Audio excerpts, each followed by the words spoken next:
In today's episode of Rob Konrad Conversations, Shanti Hodges. We've become an inside culture.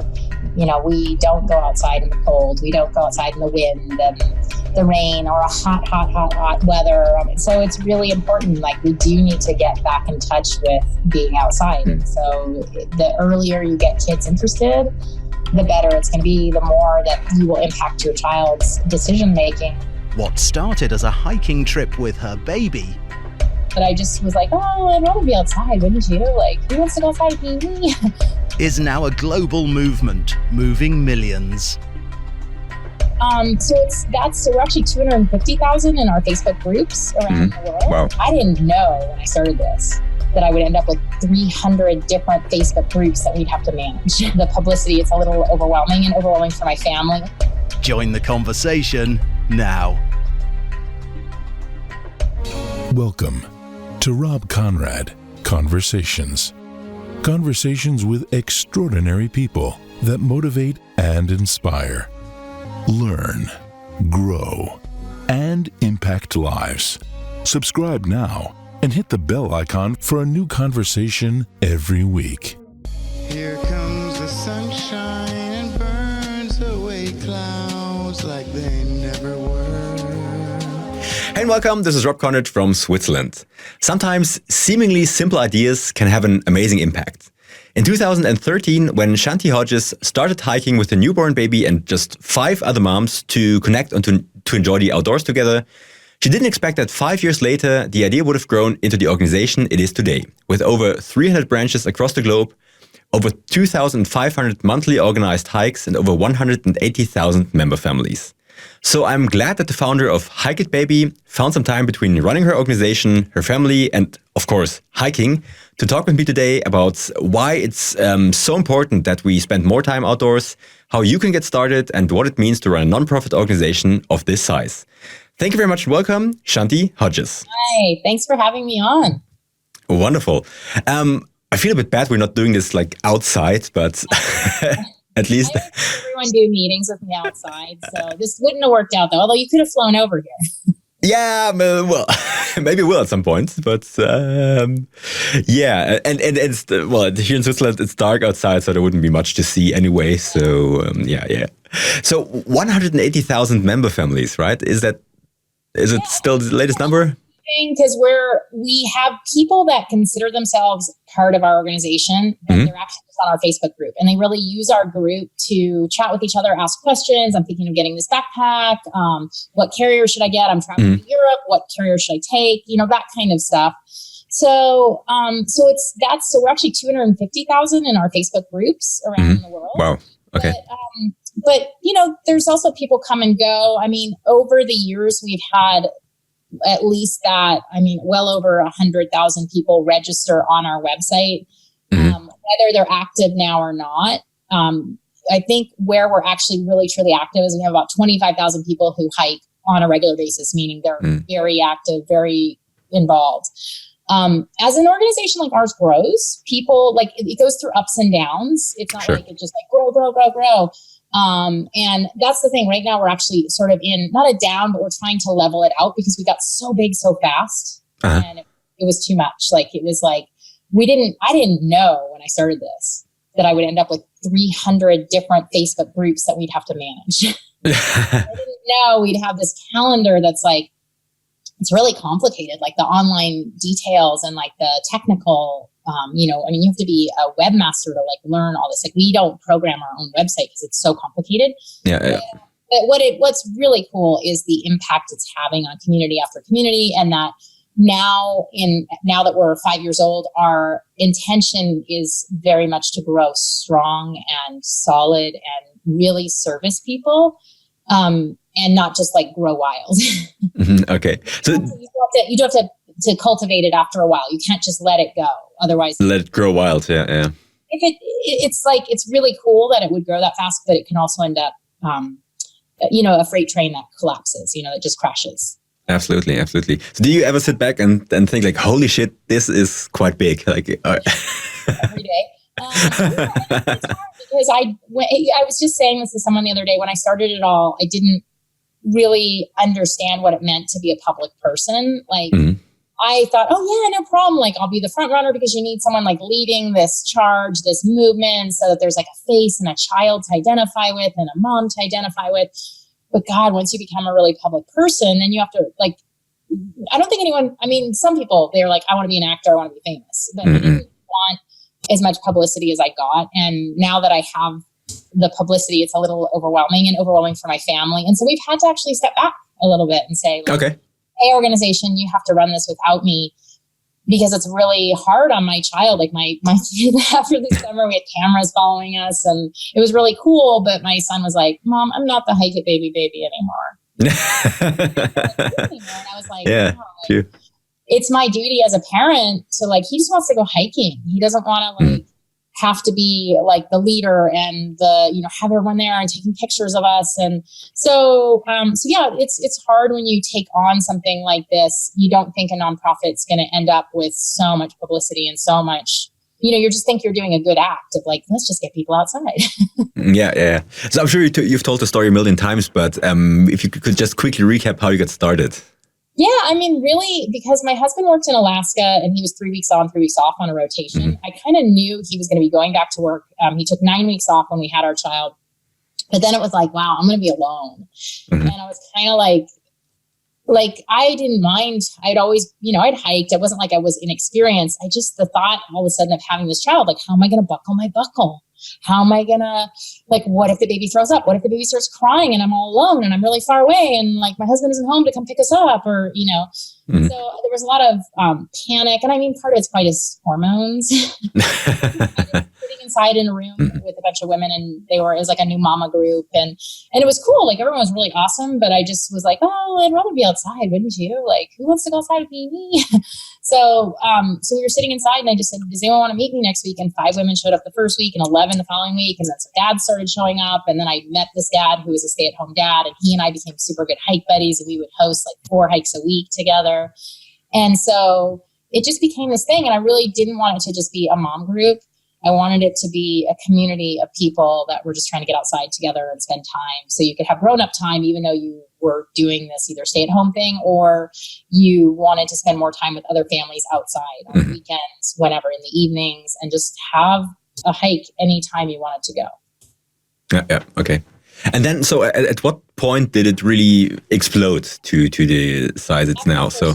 I mean, within 1 year. I mean, the first year was just like in Oregon and Portland, and I kind of knew it could be something. And at first it was an LLC just to protect my family. And then I was like, wow, this is getting really big. And for a couple of years, I was like, I don't know if I want to turn this into a nonprofit, because there was like board of directors. And sometimes brands would kind of like, you know, it became like, they were like, well, what's your cause if you're a nonprofit? And it's like, hiking?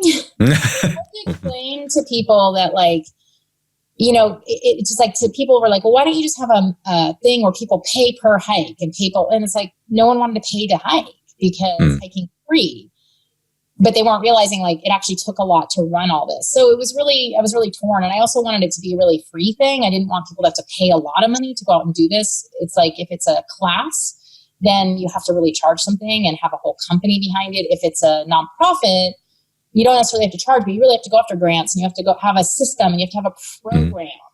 So it was just an interesting transition. It took a couple of years to decide like this has to be a nonprofit, because really at the core of it, it's just about getting people outside. It's not really about building a big business around it. Okay, but So, did you seek out the media attention initially, or did it just happen? It was just organic. Like I did an article. I knew someone at Backpacker magazine. I'm like, hey, can you throw something in Backpacker? And they did. And a few magazines threw things out there. And somehow, you know how it happened was Facebook. I started posting pictures. I was always really posting pictures of all the hikes. And other people would visit from other cities and they'd go hiking with us, and then they'd share it in their community. Like, look at this amazing hike I did. And they'd share the picture from our Facebook groups and from our public page. And so that really started spreading. People started contacting from around the country. And it really happened overnight, where we went from Portland to suddenly like Racine, Wisconsin, and where else were Corvallis and Eugene, and then suddenly someone contacted us from Texas, and like it just went. And then what would happen is it would start in one city and then it would spider out. So like one city would start it, and then like it'd be in like Boulder, and then someone from Denver would contact us, and someone from Littleton, and like all these different cities would spider around it, like a spider web. And so it was quick. It was really quick, and within a year it was like 100 cities, and I was like, whoa, that's a lot. Okay. And so how is it organized? How does it work? I mean, if I want to start a hub in my city, is there any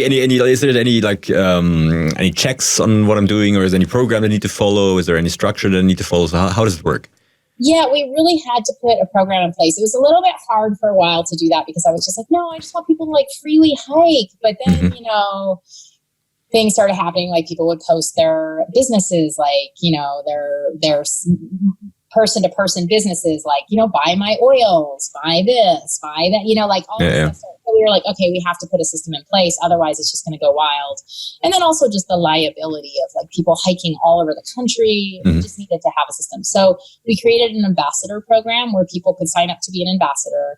And it meant that you went through a training program with us online. You learned about our principles, our mission, vision, values, what we were, why we needed to raise money, what types of tools we were supporting, why, how each branch fit with each other branch. It took a long time to really make a program that really worked for a lot of people, because there was this notion of like, well, I started this branch in my city. This is my branch. And it's like, no, we're a we. We're a community. And so you have to actually really have a program and keep reminding people we're a community, and that it's much bigger than you and myself. It's all of us. And it's funny. It's really easy for programs to, I think, get derailed by that, by people getting absolutely community, and then they morph it to their community, which is important. But at the same time, you have to be really aware that if you don't have a real program, it will die out when that person leaves. So if it's so dependent on one person, and that's what I saw online a lot, was there's these really cool hiking groups all over the country, but then a mom would age out and then it would end. Yeah. So for consistency, there is a program. So there's a program you join, and then you get involved with your community. We teach you how to build out that community. We help manage that community with you somewhat. And then if you decide to go, you can pass it on to someone else, help us find another ambassador, or we let it just like sit and float on its own, and eventually someone might pick it up, or it might just close down if it doesn't work in that city. It would be nice if it worked in every single city, but it doesn't. Like there's some places where it just, for whatever reason, they have really long winters. People aren't very outdoorsy. So we do our best. And one way we do that is by really redefining hike and saying hike is anything. It can be a walk in your neighborhood with your strollers on a concrete path. It doesn't need to be. It's just the idea of getting outside with your children every day, regularly, with friends, finding community, so you don't feel alone. So you don't have that isolating feeling as a new parent. Okay, so when I first heard about the idea, I was a bit surprised, because like hiking is like just like pack my stuff and go outside. So why do we need an organization for that? So could you explain a little bit what kind of support you offer to the people who join your organization, and what kind of tips you give, and what makes it special? We have tons of blogs on layering and how to get out there, what type of gear to get. We get this question all the time going traveling, whether it's Europe or around the US. Do I take my big frame pack and a little carrier? Like, what do I bring? So helping people with that. Also, we have all kinds of fun downloadables to keep your kids motivated. So we made these little like fun worksheets that you can download and print up, like little checklists of all the things to find on trail. And just all kinds of tips in general to just like make it so that you don't feel like you're sitting there looking at all your gear and going, do I have the right stuff? Like, am I, it's different. When you hike on your own, you're like, whatever, if I'm going to be hungry on the trail, fine. If I brought the wrong shoes and I'm sliding down the hill, I'll deal with it. But when you're big, all of a sudden like, ooh, do I need to buy fancy gear for this, or can I just get away with this? Or, and then also like now I've got 2 kids, and a big thing we found is we give trail knowledge, which is that you don't know when you get to a hike, is there steep drop-offs? Is it on the side of a highway and you have to get your kids out on a skinny little path on the side of the highway? Well, and you've got 2 kids and you're negotiating that with cars zipping by. Like, these are things that we can help share with someone, whether they're actually hiking with us or not. And that's really important. Just that knowledge of a trail, because in America anyway, people will go to like 5 different trail guides for the same trail to decide, is that really family friendly? One says family friendly, another says steep drop-offs, and you're like, well, which is it? Yeah, sure. And when they say family friendly, was it someone who's 30 with no kids saying it's family friendly because it seems fun? Yeah. Friendly for a 12-year-old, not for a 2-year-old. Gotcha. Or Okay. that are running in opposite directions. I see. Okay. And so what are typical beginners' mistakes that people make when they start hiking? Is it overpacking? Is it packing the wrong stuff? Under. The first time I went with my stroller out onto trail with my carrier in my thing, and I had everything. But then as I got along, I started seeing people like not knowing, because it's really hard to find shoes for little tiny babies. Like, what do you put on a baby's feet in cold weather? Like, so you put a pair of socks on, and then you put another pair of socks on, and now their feet are cut off and the circulation's cut off. Yeah.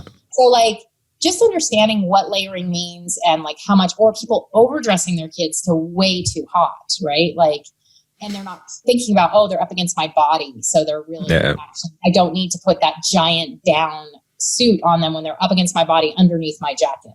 And just in general, like, I think, trying to decide if a trail is good for a kid, like learning how to trust your kid when they're like 2, 3, 4, and they're starting to walk. Like, I can't tell you how many parents just like are so nervous to go out on trail with their kids. They're like, oh, like a woman just said this to me yesterday. Oh, my kid would just run off and I'd never be able to keep up.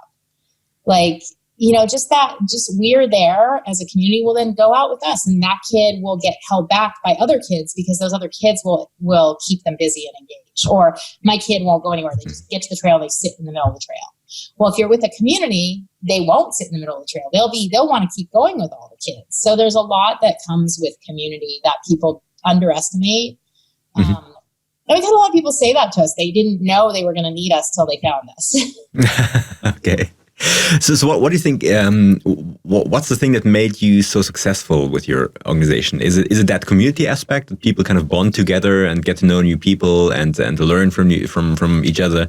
Or what's the secret? I think community, but I think also that we viewed our community as just a model to help other communities. So like, I've always felt like, I don't care. People are like, oh, that other group's competition to you. And I'm like, no, there's no such thing. It's like, if they're getting on trail and we're getting on trail, we're all succeeding. So I hope that as we evolve and grow, we can continue to be that support for little local hike groups, and not like a local hike group feels like they have to compete with Hike It Baby, the big bad monster.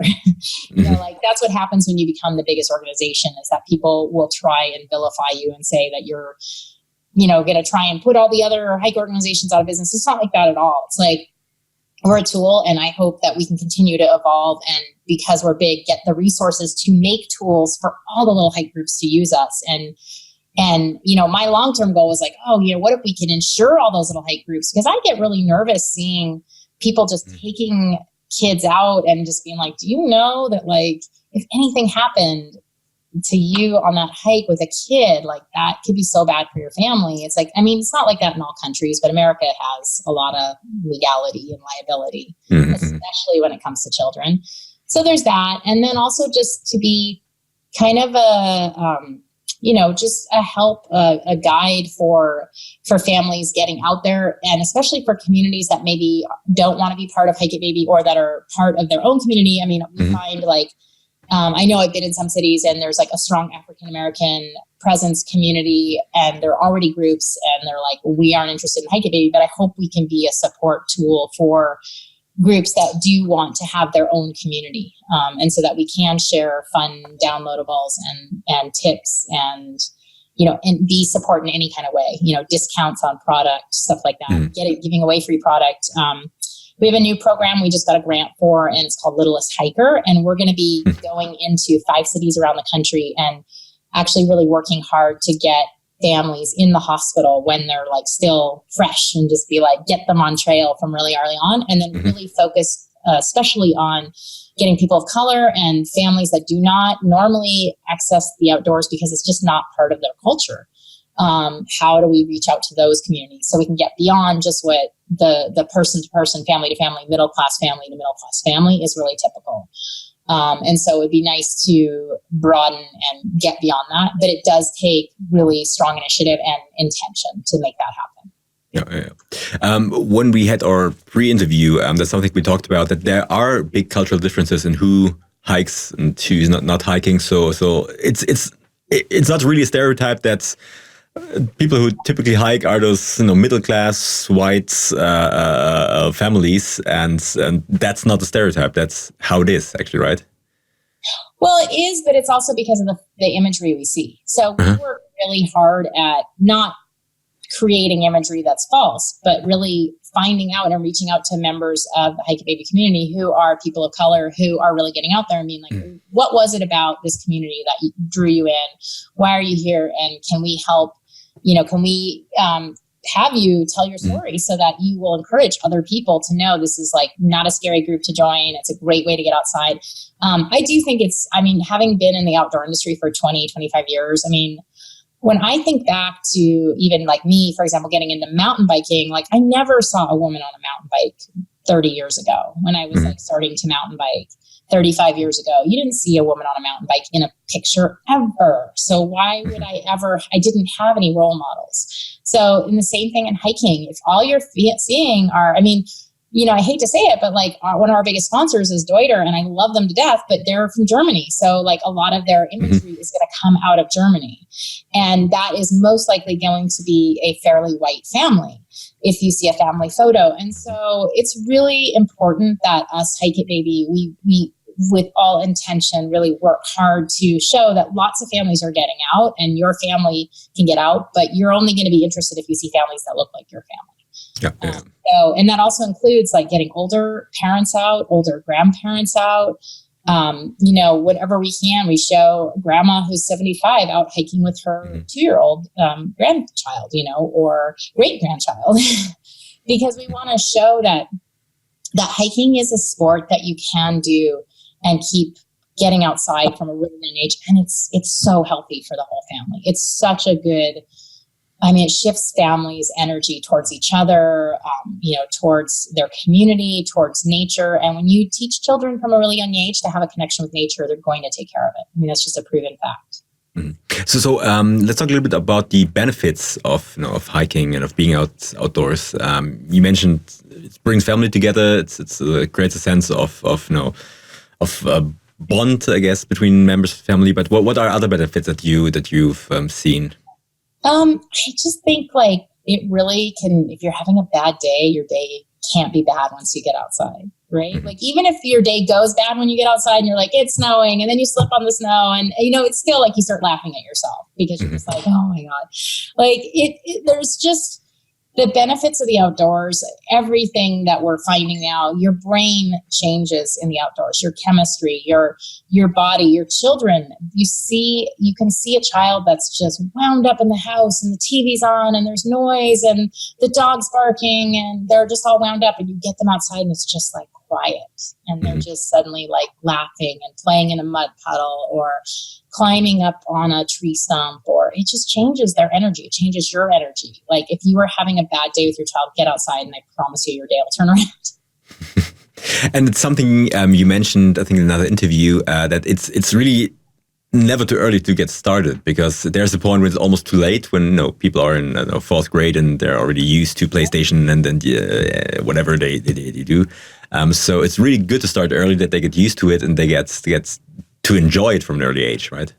Yeah, and I have to say it's interesting because when I started hiking with Mason, I read an article on this parent website in the US that's like, it's babycenter.com, and it's still up, and I'm just like, oh my God, I can't believe this article is still up. But it's like, absolutely under no circumstances do you hike with a child before 6 weeks of age. And I'm okay. Like, what? Like, too much jostling. You can give them shaken baby syndrome. Okay. It's so false. Like the very best thing you can do as a new parent literally is put the baby up against your skin and go outside and start walking. Like that's what you should be doing. I guess if they're saying like, don't go out on a 10-mile hike to, 12,000 feet elevation because of altitude sickness. Okay. But really, like it's so healing for a parent to get outside. My husband used to take my son so I could get sleep breaks because he wasn't a great night sleeper. He'd take him in the day and just like strap him on and off they go. And they'd go hiking for hours. He'd take a bottle And it was awesome. And it was so bonding for them. And they'd come back so happy. And it was great. So I really encourage people to start as soon as you feel like you can get outside, even if it's like around your block or just, down to the park and walking around the park. It doesn't have to be an epic journey. You've seen thousands of people and thousands of families, thousands of young mothers probably over the last few years. What are like the typical challenges for young mothers? I think comparing themselves to others, and they'll see like one woman that just started going out hiking at like 5 days after postpartum with her second kid, or, so just not, turn all that off and like just do what works for you. So if sitting in your backyard is all that works for you, great, sit in your backyard, so I think that's a challenge. I think also isolation. I think till people find us, there is this real popular trend in the US to be like lonely mama syndrome. Like you're alone, there's nobody there, all your friends disappeared, now you are alone. And like, I just think I don't like seeing that, because I'm just like, no, like there's a lot of community out there, even if you're an introverted person. I've had so many introverted people tell me they joined Hike It Baby and they loved how, as introverted as they were, they could go on a hike and they didn't have to like chit chat or be friendly with people. They could just quietly hike along and just go. And that's what's nice about hiking, is you can kind of be in your own space on the trail, even if you're with other people, and then you're not alone. So I think that loneliness, that isolation, I think postpartum depression is very real. I think most women suffer from even a little bit of it, because you're losing your identity and you're suddenly have a child attached to you at all times. And especially the first one is the hardest. But Shannon would tell you, my friend Shannon, she said she's had, 9 kids, and she said it was hard all the way. I think different people have different postpartum experiences. I think also it gives you a lot of confidence to get out and take your child out into nature. It's very confidence building. So I really encourage women to do it. And it's also can be very bonding. Like my husband and I can have the worst fight in the world and we go out hiking and we're all getting along. Yeah.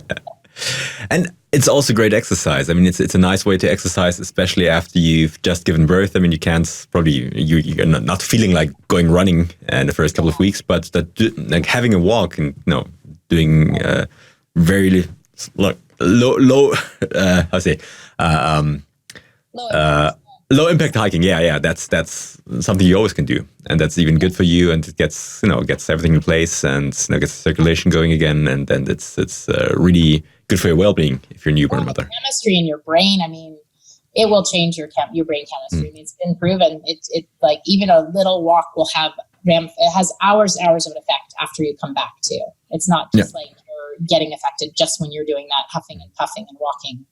It's when you get home, just the chemistry in your brain has changed. What I really liked is that you don't exclude anyone really, and there's like this one mother with her son who has a genetic disorder. I think Gavin is his name, and she was really afraid of even getting in touch with you guys because like my son has some development issues due to a brain disorder. And but still, he joined, and there's some cute videos out that he really enjoys the time, and then he's walking on this little I don't know how you call these things, a walker, yeah, and it's working out perfectly fine, and they're having a great time, and it's also great for the kid to be in touch with other kids, and we find there's a lot of families with kids with disabilities in Hike It Baby because it's a community activity where everyone's going to wait for you. No one's in a hurry to get through a hike. It's not a workout. It's not a let's hammer this hike out. I mean, there are some where people will say, I'm going to be going really fast. So bring your fast pace on.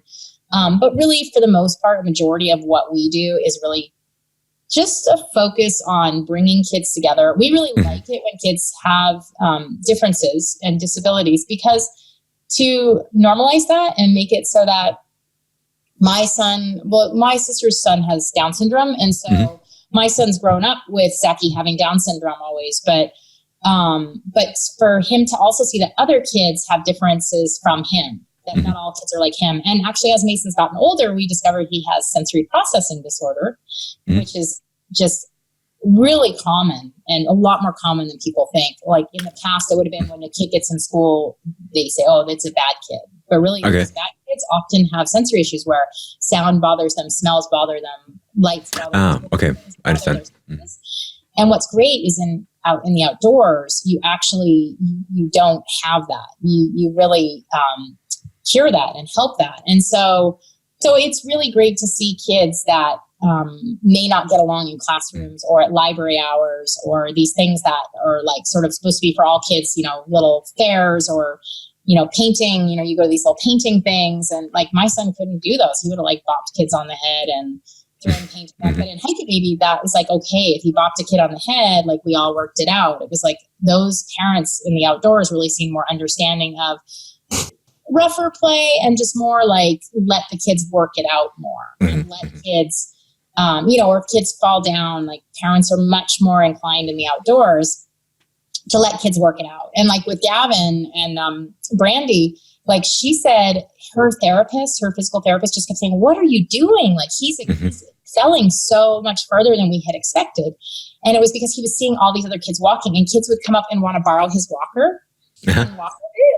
And so it was really cool because that showed Gavin, like it normalized it for Gavin, it normalized it for other kids, and it really encouraged Gavin to walk without a walker. So he just kept pushing his walker aside and giving it to other kids and then walking.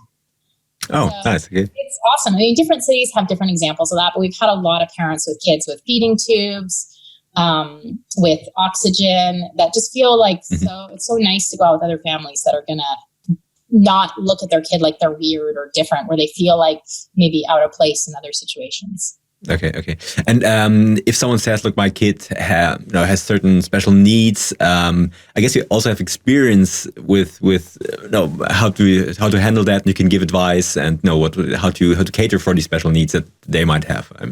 Yeah, I mean, it really depends branch to branch. But we also found a lot of people with peanut allergies couldn't go to a lot of kids' things or like really strong nut allergies couldn't be at things because other kids would have nuts and parents wouldn't respect that in indoor situations. It was very dangerous even, could be life-threatening. So it really, I mean, there's a lot of reasons why outside play for groups of kids works well. It really allows a lot more families to come together that maybe wouldn't be able to in a lot of situations. Okay. What were some of the most memorable events or things that happened in the past few years during these hikes? So many.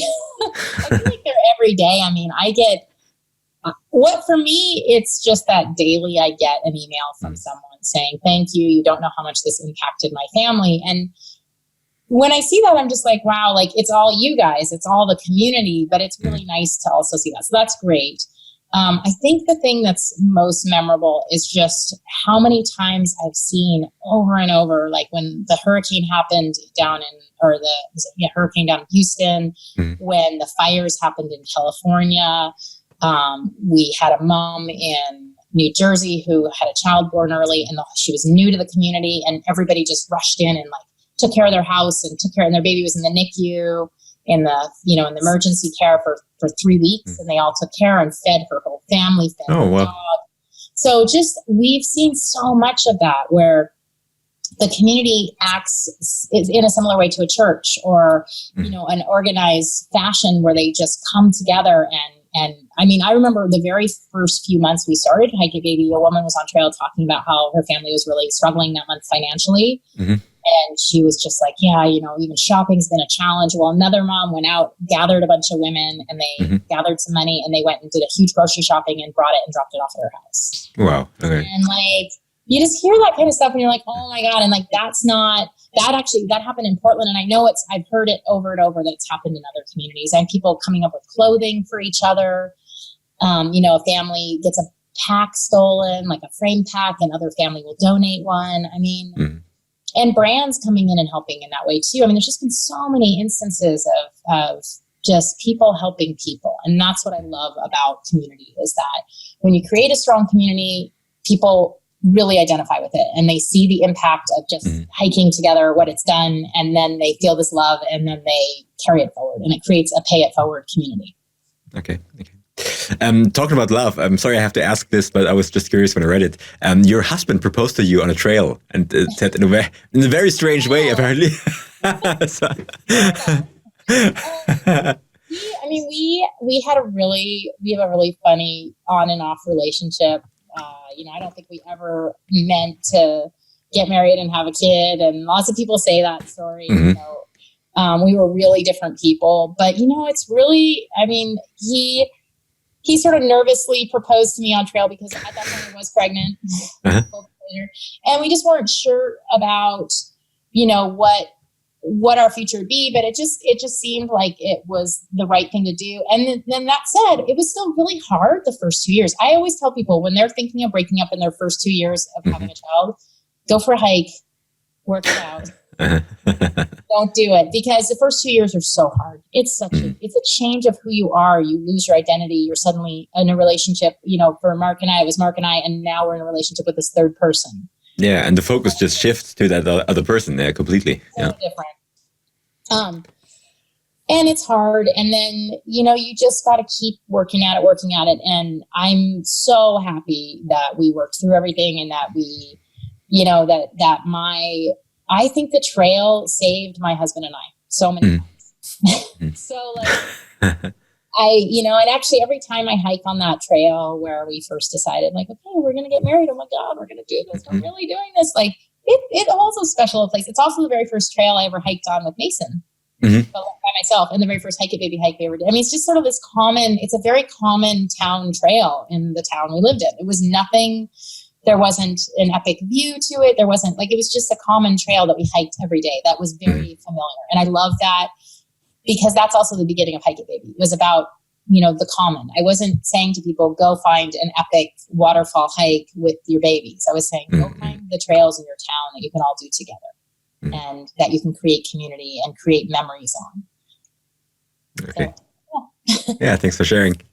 So how often do people typically hike when they join your organization? Is it every week? Is it a few times per week? Is it totally different? Some cities, like in Portland, at one point when we were really a booming organization in Portland, we had 12 a day sometimes.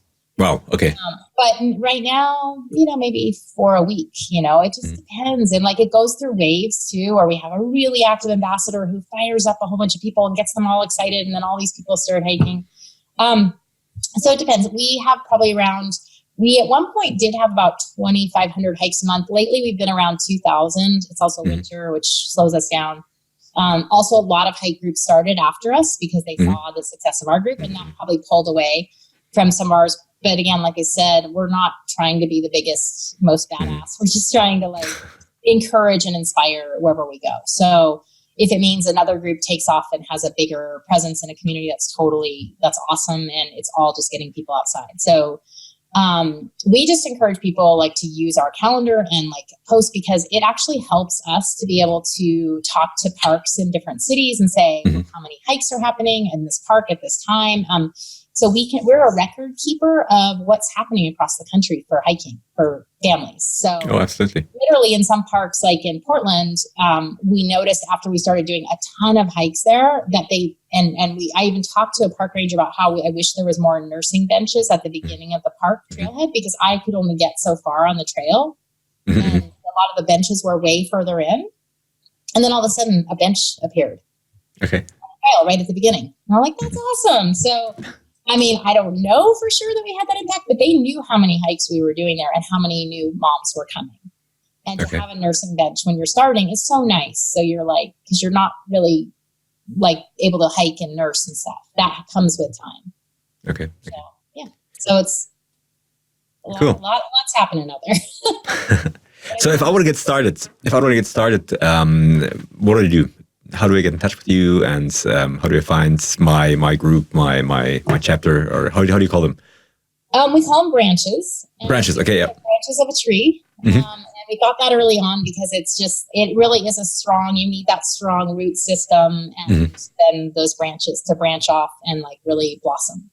And so you go on hikeitbaby.com. You can just post a hike. You don't even need to have a branch in your city to post a hike. It will appear on a calendar and people can find it. And then you just share that link on your Facebook.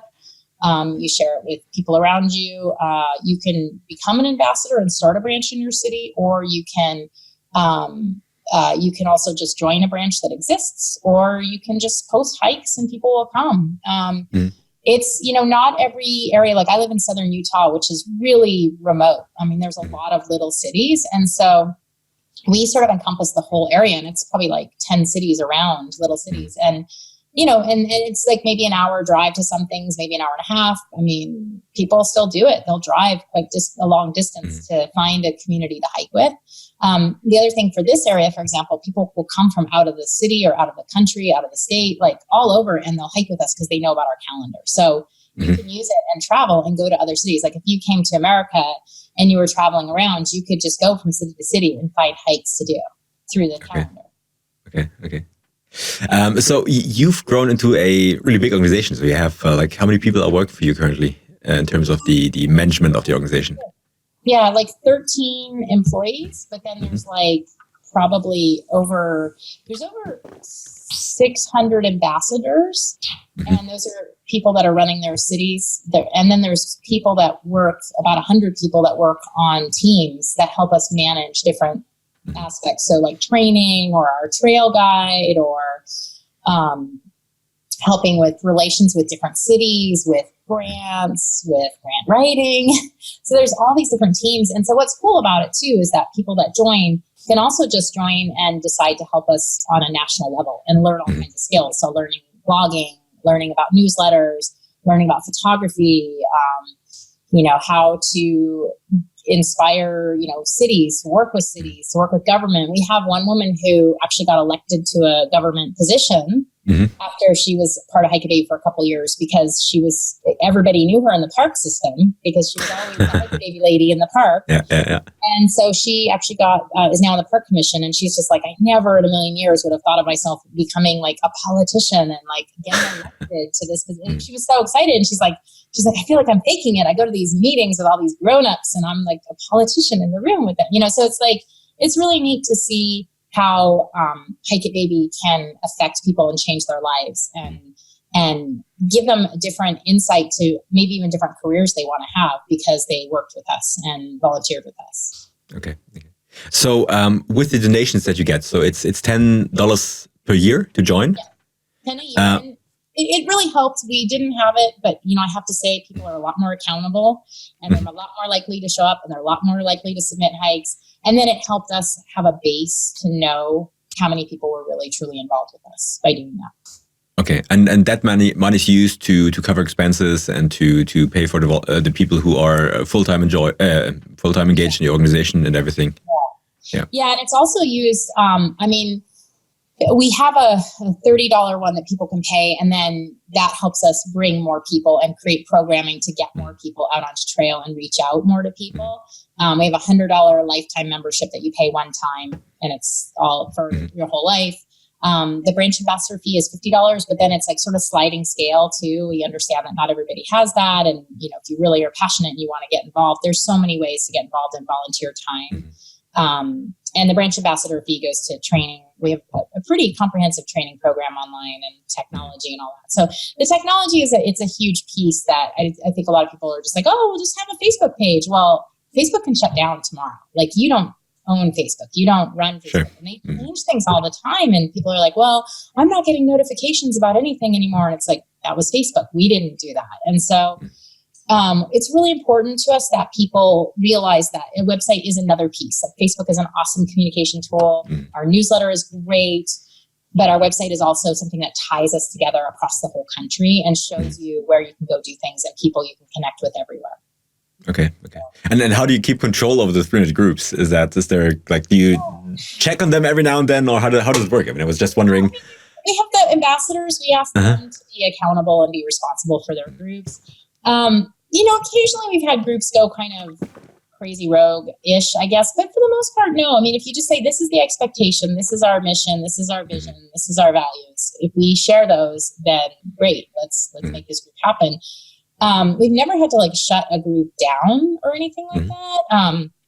I think because at the core of what we're doing, we're just hiking. We're not it might be different if we were an organization that was really dealing with, Red Cross or something like that. But this is just hiking. And so really it's all with good heart and good intention. And I think even when there's disagreements within the organization, everyone's really, at the end of the day, just out there to support other people getting outside, support themselves, and create community. And so I think that keeps it really, so it does stay a really nice, happy, friendly community and brings in really good people. I mean, I'm blown away by the volunteers. They're incredible, and they dedicate so much time to getting people out in their community and getting people hiking and outside. And it makes a difference. I mean, I've had so many people say, oh my God, people come up to me in the store and say, oh, you're the Hike It Baby lady. And it makes them feel so good to know that's how their community sees them. It's a great way to be seen, like that you're doing something healthy for your community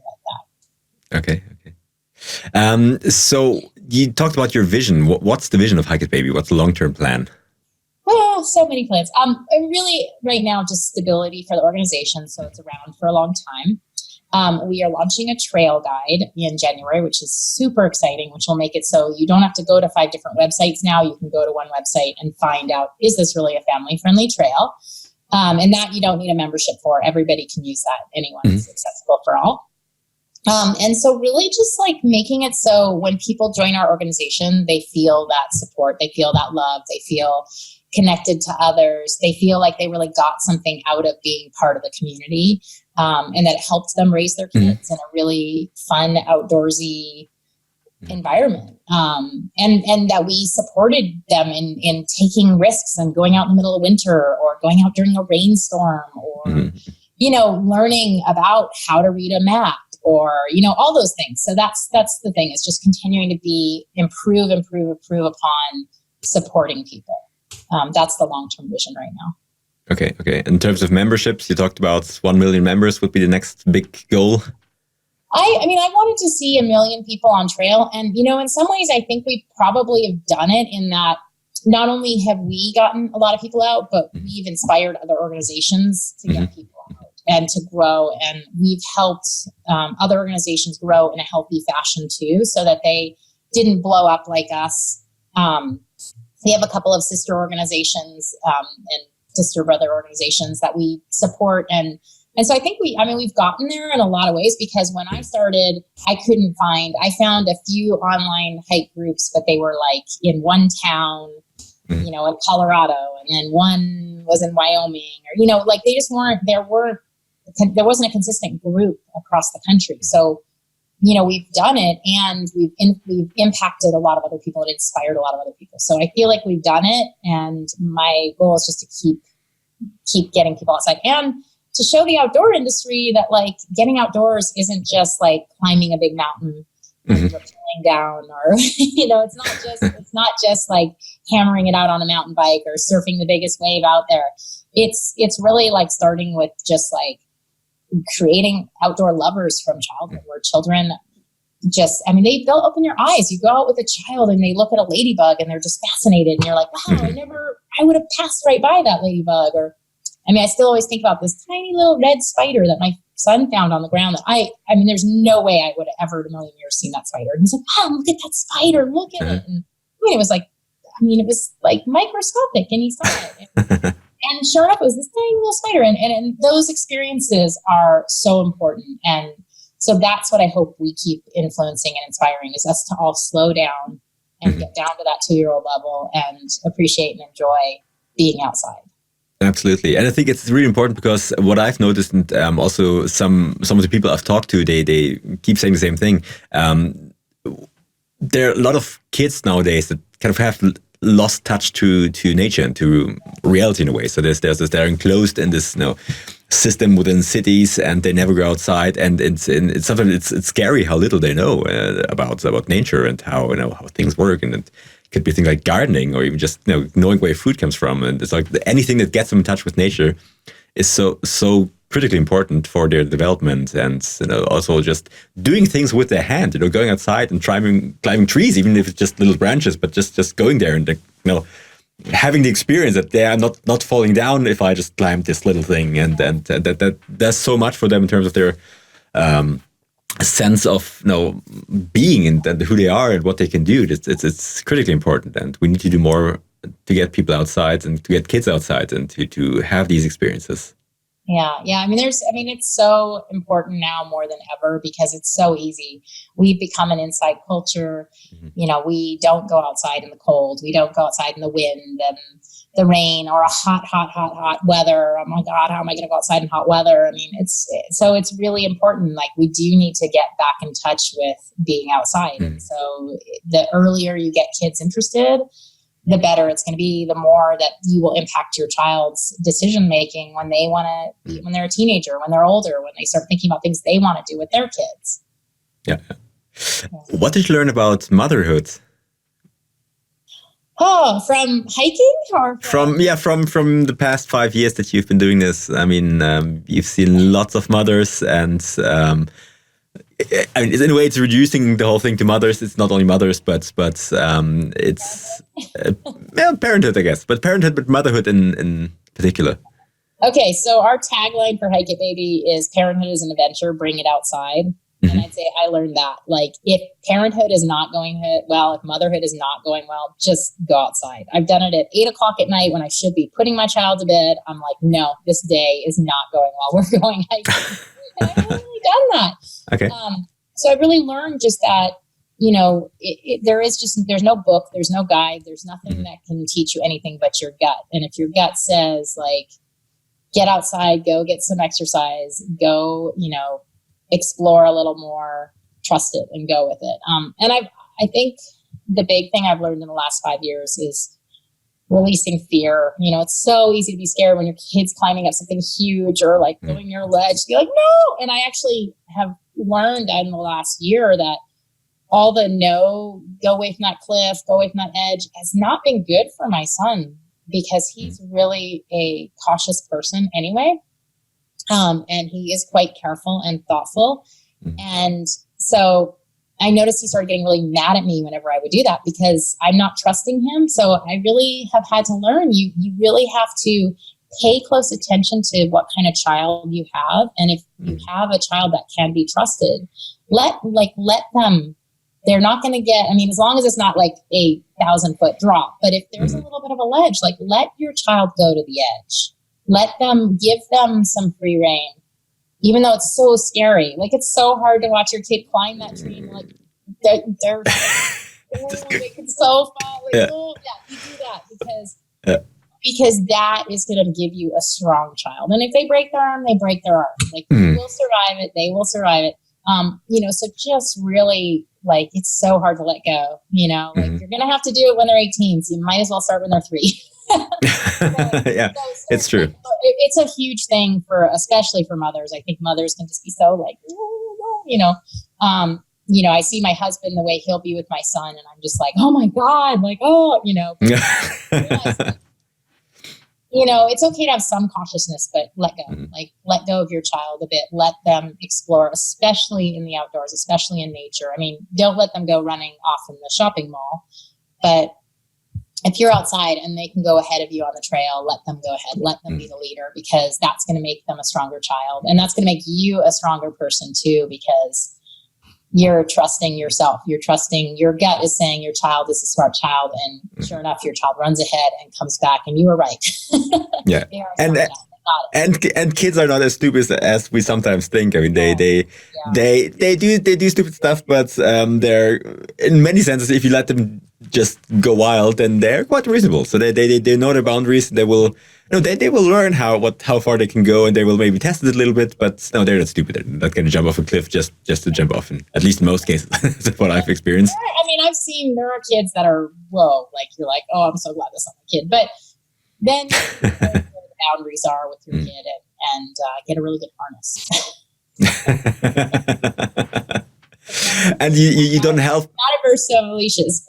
Yeah, but in a way, you don't help your kids by overprotecting them. You help your kids by exposing them to risks, and by teaching them to learn how to manage that risk themselves. Yeah, they will. Bumps and bruises are great. If your kid falls and hurts themselves, they're going to remember that the next time. That is an important lesson. When Mason falls off of things and he's crying, I'll run over and then I have to be like, nope, you're okay. Come on, let's get up, and you see parents do that. And, sometimes it's like, oh, are they being mean? But no, I mean, you've got to do that. You've got to let them cry and cry it out and get up and have them do it again. And then that said, there are times when we do need to. But still, you don't want to scare them so much that they won't do it again. So it's a fine balance. And oftentimes we're more scared than the kids, because this summer, for example, we have 3 kids, the 7, 4, and 2 year old, so 3 girls. And this summer, the little one managed to bump her head twice, somehow like falling backwards in the stone and like cutting her head open. Like, and everything was full of blood. And then one time we had a garden party, and that happened again, like 2 weeks after the first time. And, there were all these mothers like, oh, do we need to go to the hospital? Like, oh, there's so much blood and everything. Like, oh. And she was like, I want to go play. Like, I don't know what I know what all the fuss is about. Like, and then we just kind of knotted the hair together and everything was fine. And so sometimes we just tend to overreact. I mean, kids are fine. And then they're going to like, yeah, there's blood, but okay. Do you feel fine? Yeah, I feel fine. You want to go play? Yeah, then go play. I mean, it's going to heal. So. Yeah. No, it's important to give. I mean, I think it's really important getting them dirty, letting them get dirty. I mean, that's another thing. Like, don't be afraid of dirt, because it's like, it's good for them. They're going to eat it. They're going to roll in it. They're going to. And it's healthy for them. It's healthy for them. I've read so many studies that one of the reasons we have so many allergies and we have so many health issues with young kids is because they don't get exposed to dirt as much as they used to. I mean, in the past, you just went outside and just get dirty, and then, as you said, you eat whatever you could find. And nowadays, we have to know just this clinical. Everything needs to be sterile. Don't touch it, and if you touch it. People worry about taking their kids to playgrounds and public. I was never very wary. Mason didn't get sick a lot, so I'm lucky. I mean, I don't know what it would be like to be a parent with a kid that gets sick a lot, but I mean, I was really really into him getting germs. People be like, "Oh, I should come play with you. My kid's got a runny nose." I'm like, "Oh no, come on over, bring that." Because I wanted to keep his immune system really strong, and I do believe the more you're out in the world, the more you're exposed to, the stronger your body's going to be. Now, that said, with global warming and stuff, there is some scary stuff out there. I mean, there are a lot of mosquitoes and bugs and things. Ticks are a huge problem in America. I don't know. Oh, yeah. Talk about it. Our big daughter just, was in the hospital for 2 weeks because of that, because she had a tick bite, and we didn't realize it. We usually check when she's coming back home from the woods or something, when she's playing. And we live in an area which is not critical, but where my wife's sister lives, they have a lot of ticks that have And so a few weeks ago she came back home, and she had a really swollen knee. And we thought, okay, maybe it's from she hit her knee somewhere or something, but it just wouldn't go back, and it was hurting. So we went to the doctor, and then they found out that she had antibodies from an older tick infection. And so then they had to start her on antibiotics and everything. And then like 2 weeks later, the whole leg started to swell and get red, really red. Like, we were like, oh, geez, this is not good. So we went to basically the emergency room, and they said, oh, this doesn't look nice. And so she had to be operated the next day, and they looked at her knee and everything. So it's like, so there was some like cross infection with something else that was caused by the so it was really, we like 2 months ago we had this really 2 weeks of hospitals in and out and hundreds of tests, and it was crazy. So it is, yeah. But then again, it's part of nature, and it's aware, but at the same time, it's just the same thing of like, you can be in a shopping mall and your kid could get run over by something. It's like there's so much that can happen everywhere. The fear, nature is not something to be afraid of, because if you just keep an eye on what's happening out there, where your environment, where you're from, where you live, what things are out there. I think I saw something in Backpacker magazine that was talking about like being attacked by a shark versus being hit by lightning versus, getting hit by a tick versus, there's really, it's, nature, there's things in nature, but you can just as easily, and there's more likely chance of getting hit by a car on the freeway. Yeah. And having an accident on the freeway. So life is a risk, and it always ends up deadly. So at the end of the day, so it's, something we have to learn to deal with, but not as bad. What was your biggest challenge this past 5 years when you were growing the organization? I think it's just hard to grow something like this. And like the first couple years when I was alone at first, and then I had Jessica, who's now the executive director. She was in it with me. There were a few other people involved, but it just was really just not wanting to put the responsibility, because it grew so fast, and so much responsibility on volunteers, because at the end of the day, I was accountable for it. I was the one responsible for it. So it was just hard to grow so fast. I think social media is a wonderful thing, and it can be a curse for small organizations, because people think you're a lot bigger than you are. And because you're everywhere on social media, people think that you're this huge organization. I think for a long time, people thought we were really big because we had all these cities that we were involved in, but we were still just a small group of people. And I don't think people understood we were just a few of us working on it. And I see this so often with nonprofits, and the burnout factor is really high. I mean, really, really high. And so then nonprofits can close. We had another nonprofit here in America that just closed down this year, that was started right when we started, and it was a baby wearing organization. And it just, burnout, and they had to file bankruptcy, and, so that's the scary thing, is when you start something this big, the responsibility you feel, you can't just walk away from it. I mean, so many times my husband's just like, why are we doing this? And I'm like, I'm sorry, I can't just walk away. And so that's really hard. And then, just learning all the ropes. I have no nonprofit experience, so learning the ropes was really intense. And there's no real guide to doing something like this, because Facebook and Instagram and all of that is blowing these organizations up so fast. There's no real guidance. There's no one there saying, this is how you should build your pages. This is how you should build your newsletter. These are things you should think about if you're a nonprofit. This is what your board should look like. I mean, it seems like it'd be standard, but it's not. There's so much to running a nonprofit. So many pieces. It's hard. Yeah. So what were the biggest lessons? What mistakes did you make that you, in hindsight, would say, okay, I could have avoided that? Or if you do want to start a nonprofit, then don't do that thing, because that's bad. Yeah. I mean, I think just slowing down and knowing that, I guess I thought we had to be really big to get a lot of support. But then now in hindsight, I see other organizations that started when we started, and they weren't big, and they were other types of nonprofits. They weren't around children and hiking. And they didn't get that big, and they're still really popular and growing. And so I think working on the systems first, right away, really understanding nonprofit world, working on the systems, getting the systems in place, and then leaning on other big nonprofits.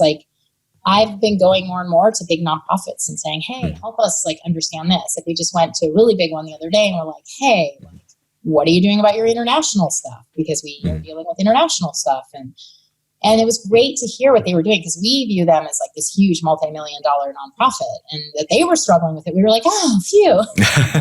We're not the only ones. So it's really, I think really getting those systems in place are so important, and not to be like, we're growing. We don't have time to get that in place. We'll just do it as we go. So by systems, what do you mean by systems? Like technical systems, or your technical, your team, your just all of the pieces that it takes around your board. Really picking your board smart. It's so easy to just pick your friends to be on your board in the beginning, but really think about who do you want in there in 3 years and 5 years, and really looking for the finances that are going to help run the nonprofit. Because there's this notion that it's a nonprofit, you don't need money. You need just as much money as a business. To never think that if you're a nonprofit, you're not a business. As a nonprofit, you are a business. You have to run just like a business. You may not have to pay taxes in the same way, but you have to run just like a business, and sometimes even more, because you have to account for every single dollar. So being really understanding that. Transparency is really key. We got accused a number of times of not being transparent enough, but I think, we were just busy running. We don't have time to do an annual report. We're too busy. We got too much going on. Sure. Yeah. And so just not, there's just so much, sadly, a lot of nonprofits are being, fingers pointing, oh, they're taking money and doing this, it's too bad, that these big nonprofits that really are taking millions of dollars are we kind of spoiling it for the little ones that are like, we don't have any dollars to take? Like, with paying for, I mean, in the beginning, like I literally ran a thing called the Hike a Baby 30, a challenge to raise $3,000 to keep our website turned on because it was going to be shut off. We had no more money. Okay. And so that's the thing is like understanding that, like, be transparent about it. Like, I'm raising this money because we have to shut off our website otherwise, and we won't continue. So like tell people why you're doing it. Because really there's nothing that, as a nonprofit, there's nothing really to hide. You aren't making money for a person. You're doing an organization for the better of humanity and for creating something that didn't exist before and to help people, and the other thing is like, don't give up on your dream of doing it. Like, think small, start small. Don't worry about how big it's going to get. Just think small. Think about who you're servicing. Find those super champions around you and ask them to help, like, with that vision. I constantly am stepping back and saying, like, okay, you guys got this. I need to not be part of this vision part because you got this, and trust your team around you. Let people take things on. I think I definitely micromanaged in the beginning, and that's a temptation in the beginning, but then you have to start going, okay, it's a nonprofit and it's for the better of all people. So what other information can help this organization grow and be strong and be for everyone? Yeah. Do you think there's going to be a time when you will completely like step back from everything, but just like let it go and say, okay, it has like the child has grown into something big and now it's on its own, and then I'm out of here, so it doesn't need me anymore. I'm doing it now. I mean, I'm just on the board now. I stepped back from the executive director position. I mean, I'm doing it now because it's really important that the team, that the organization, it's so important if you start an organization that you let your organization run on its own without you, because there is always the possibility that you as a human can expire and then will not be around to run that. So it always has to have the strength to be a powerful organization without you. So that's been so on the forefront of my mind for the last year, that like, it's so critical that this organization is not about me, that it's about the mission and that it runs fine without me. So more and more the board has asked me to step back and like turn things over. And literally they're like, even if it feels like they're going to sink, you can't get in there. You can't jump in there. I'm like, okay. And every once in a while I'll jump back in and be like, oh, maybe if you did this, but then I step right back out. And I don't offer it as you should do it. It's advice. Like, hey, think about this next time you're, so yeah, I'm out sort of because my son is 5.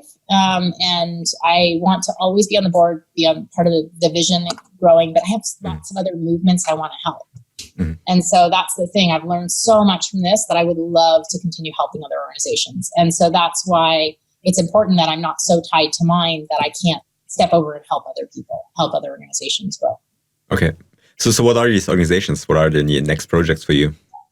So right now my next project is raising my son. Fair enough. I am working on spending more time with him and our family and stuff, and because he's getting ready to start school and getting him all ready for that. And then, I recently, like in the last year, I did work with Facebook a little bit, helping, like going to things and speaking with them. And I hope I can do more stuff like that, working with Facebook, working with other nonprofits that reach out to me that ask for help in figuring out how to grow out smart, because it's so easy right now for organizations to blow up overnight. There's so many tools out there, but if you haven't built the structure, the foundation, it's no good. It can just collapse too overnight. So I'm hoping I'm going to have opportunities that come my way to help other organizations grow out smart, and to think about their board, to think about their staffing, to think about alternative means of financial support, because grants are lovely, but they can be so hard for an organization, and they can change your mission. Okay. Whereas, like, if you get a sponsorship dollar and it's just like, you give us these dollars and we're going to keep doing our mission, it may be actually a lot better for an organization. The tricky part in America is right now, if you can only get so many dollars from sponsors without it being taxable entering into a home. Okay. There's a lot of things. So like for a small little nonprofit starting out, you don't think about all those things. You don't think about why a membership is important.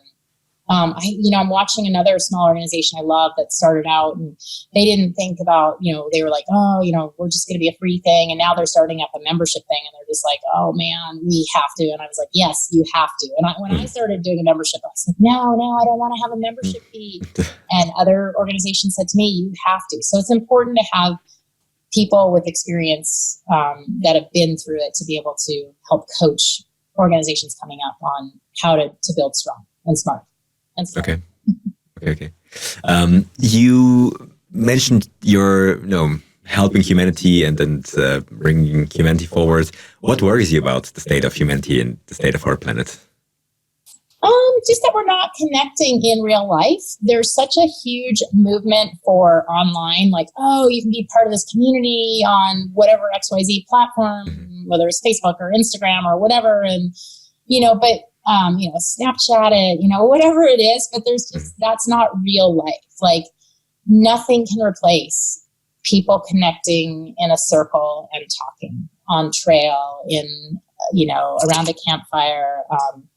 This is primal. This is what we've done since the beginning of time. And so that's what worries me is when you hear about people not connecting and people fighting and honking their horns at each other in their cars, they're in their bubbles and they're not connecting person to person. And so that's what worries me about humanity is our support of people not having to connect in real life. It's time. We have to connect person to person. It's not enough to just connect through a Facebook support group or some kind of online support group. You have to actually go out and be with people face to face. So that's what I hope is that I hope we'll see a lot of rebellion against that. I hope that people will start to realize that they're burnt out on so much online. They're burnt out on just FaceTiming with family members. I hope that people start going and seeing their family members. I mean, myself included. Like, I just spent Thanksgiving with my whole family and my husband's whole family. We were just like, oh my God, that was so hard. I'm so glad we did it. Yeah. Like, people don't do that anymore.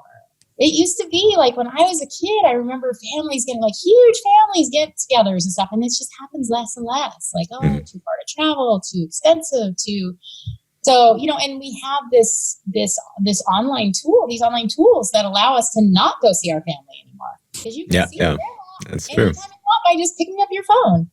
But that is not a replacement for real human interaction, for hugging your grandparents and being together. So I hope with movements like Hike It Baby, and other movements that are happening where people are being gathered together more and more, that has an impact, that we use these nonprofits, we use these organizations and these gathering tools to really gather people, to bring people together instead of just sinking into them and having chat groups, Okay. So.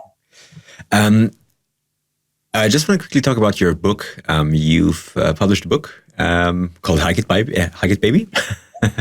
If you could just tell people what they can find in the book. And I really loved it. There's wonderful, wonderful images, especially. I love the pictures and the photographs. That really makes you want to, go out. But maybe you can talk a little bit about what people can find in the book and why they should get it.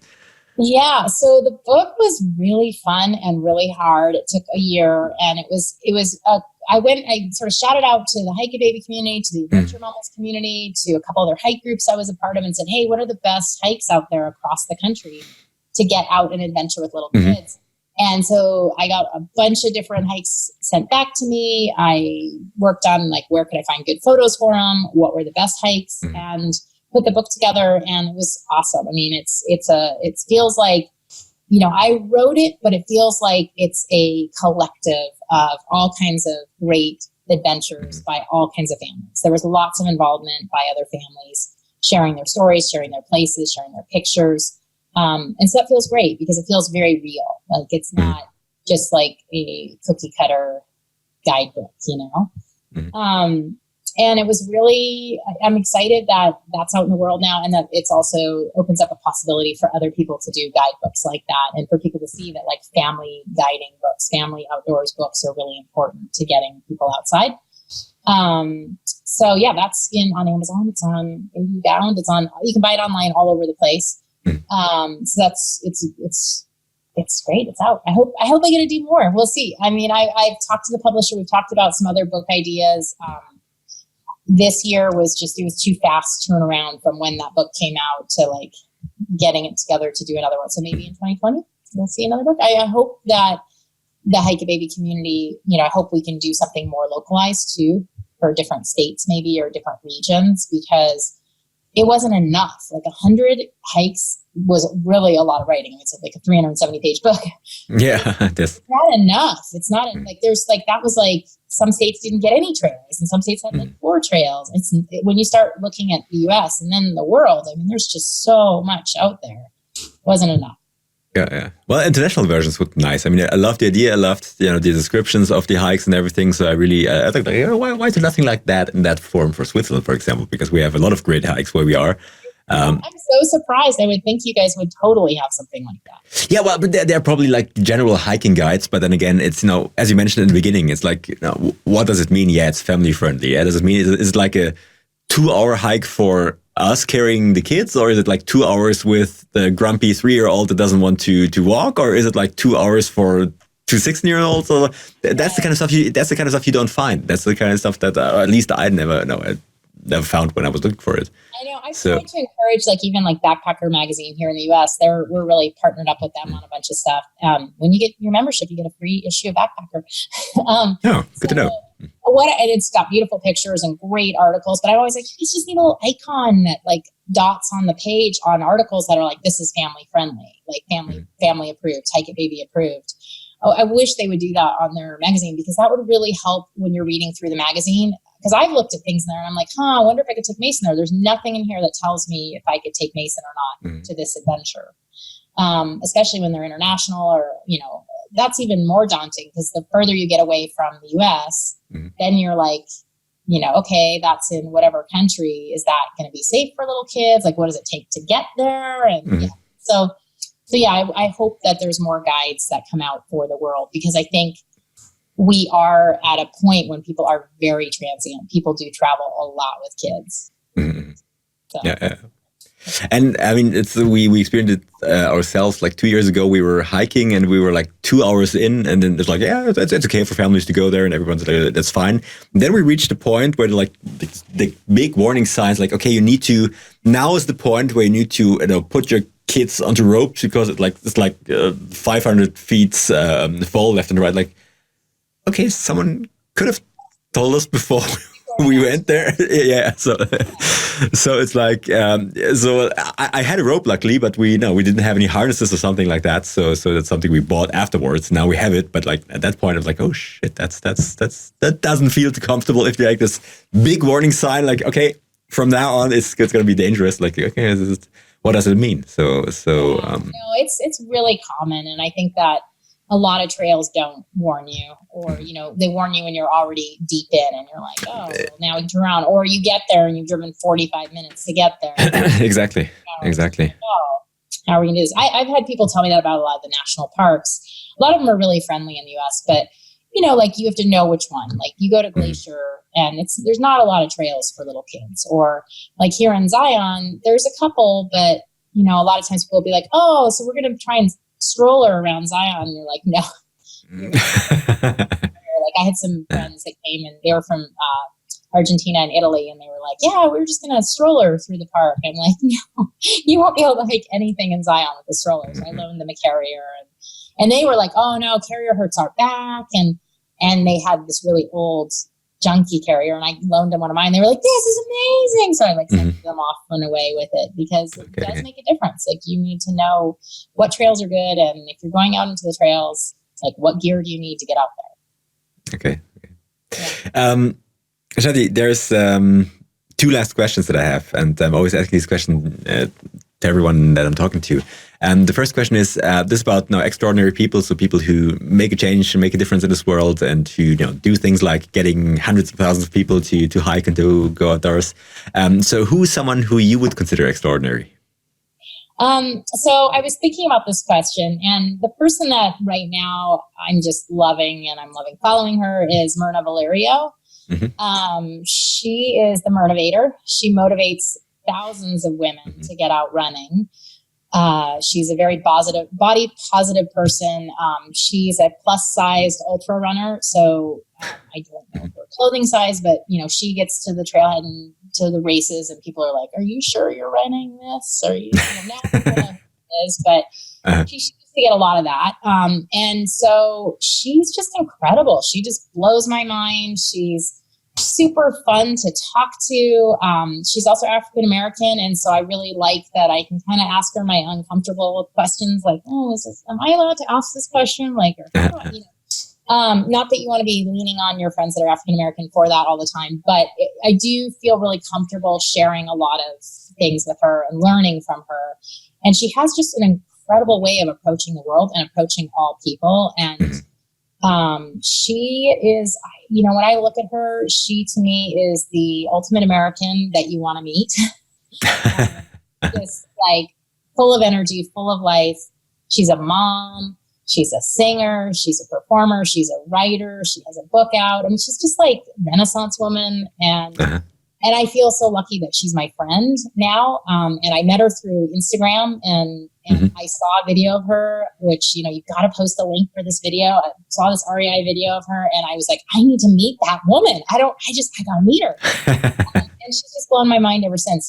And she always has time for everyone, and I don't know how she does it. I don't know how she's a mom and does, yeah. So I really hope that, Myrna is a runner, and that's what her platform is. But I feel like she is really a voice for the outdoors and a voice for, a stronger, more loving America, of people coming together and more compassion for the world and for creating community.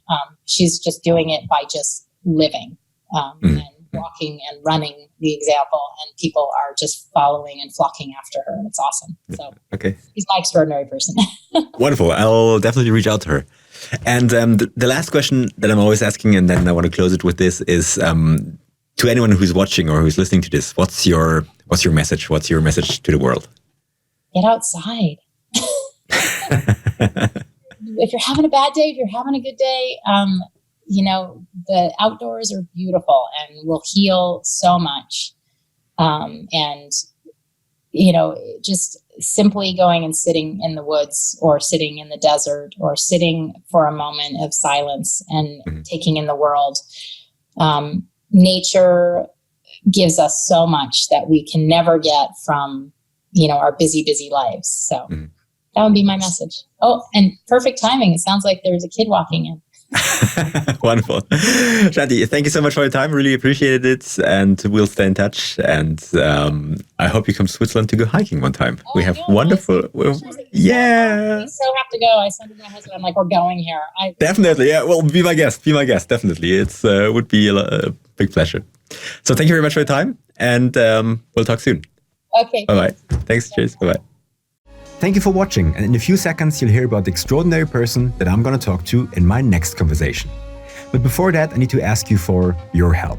See, finding people who inspire and motivate you to make a change, that's what's most important to me. But to connect you with these amazing people and to bring you conversations that you will not find anywhere else, I need you to become a part of our journey. So please get involved and leave a comment below with your own questions, and maybe even tell me who I should talk to next. And if you know anyone who might like this conversation, then please share it, because I'm sure that they will like it too, and it will help to grow this channel and to make an impact together. And by the way, on my website you will find all current and upcoming episodes, including show notes and transcripts, background info, books and websites of my guests, podcast links, and much more. And once you become an email subscriber, there is always some exclusive content, so don't forget to sign up, and I'll see you in the next conversation. In the next episode, Rob talks to John Austin. As a young kid, John discovered that he was able to talk backwards just as fluently as forwards. But he also discovered that he was different. His unconventional perception of things made it difficult to thrive in his career and social life, struggling to connect with people and make friends. It wasn't until his 40s that he was finally diagnosed with Asperger's syndrome, a disorder on the autism spectrum. This explained his challenges, but also the remarkable abilities that this disorder brings with it.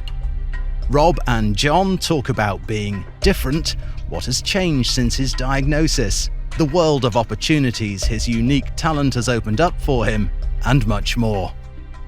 Join the conversation now.